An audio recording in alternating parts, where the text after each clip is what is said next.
Meu nome é Kátia Alves, sou formada em licenciatura em Pedagogia pela UERJ, curso de especialização em Educação Especial e Inclusiva pela Fundação CCERJ e pós-graduação em Neuropsicopedagogia pela FAVENE.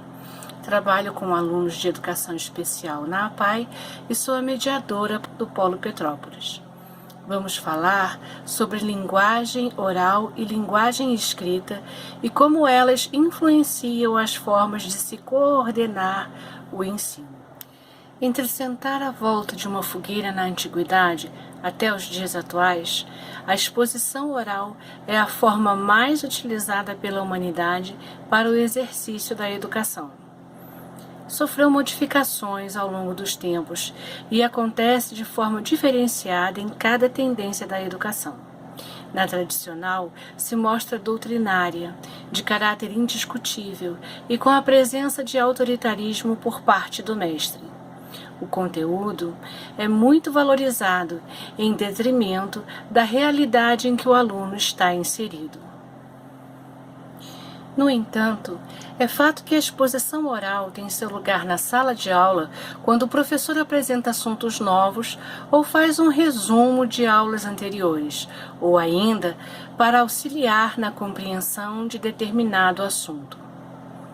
Nos dias atuais, a aula expositiva deve ser utilizada, de preferência, de forma dialógica, onde o professor inicia considerando as experiências do estudante sobre o tema. Assim, o professor não é mais o centro do ensino, e o aluno tem sua experiência, seus saberes valorizados, pois, como já comprovou a psicologia, a aprendizagem é um processo onde o foco deve ser quem aprende. É nas interações com o adulto que a criança constrói o conhecimento. O professor deve sempre se colocar como um adulto que respeita a condição da criança. Mas como podemos iniciar um diálogo com os alunos? Existem algumas formas de se iniciar uma aula dialógica. Apenas para exemplificar, podemos problematizar temas, questionar fatos, situações, ideias, fenômenos, filmes, jogos. Paulo Freire diz que a pergunta é uma ótima forma para se iniciar um diálogo.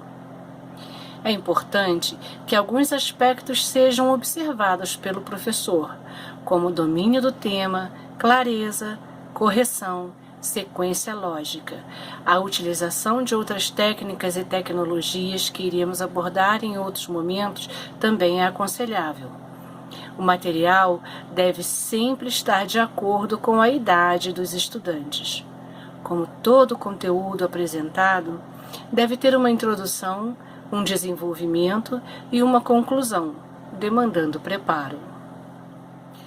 A professora doutora Jaqueline Pazuki diz que é importante saber que todos possuem saberes que podem dividir com o outro, mas é o professor quem os coloca em diálogo para que se tornem conhecimentos que tenham sentido para a criança, que ampliem a vivência de mundo dessa criança.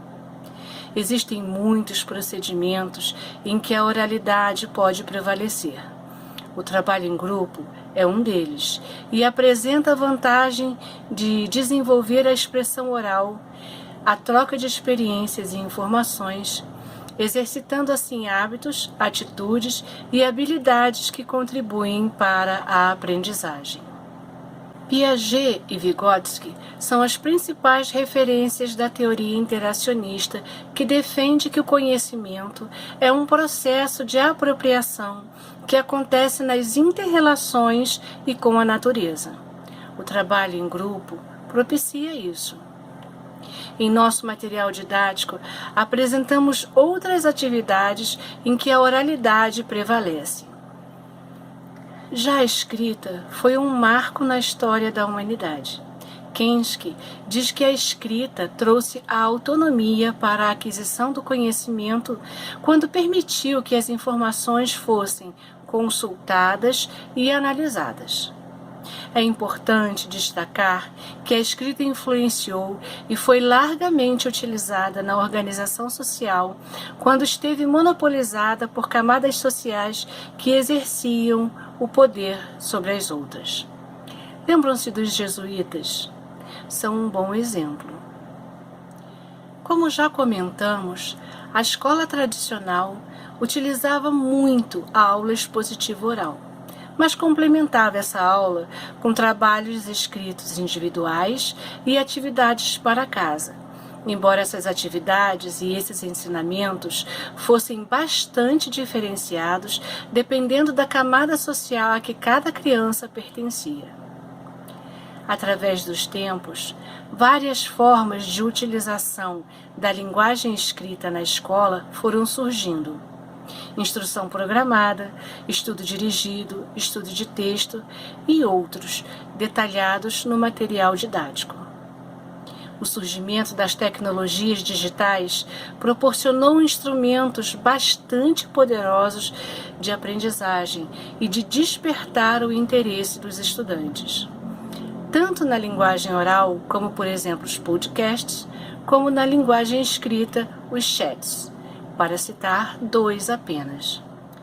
Percebam que, independentemente do procedimento, é imprescindível um ambiente em que a criança se sinta à vontade para se expressar, colocar suas ideias, defender seus pontos de vista.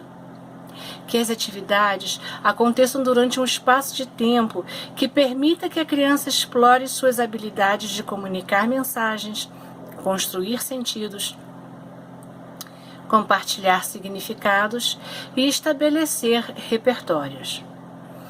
As crianças precisam vivenciar atividades que proporcionem algum avanço em seus conhecimentos.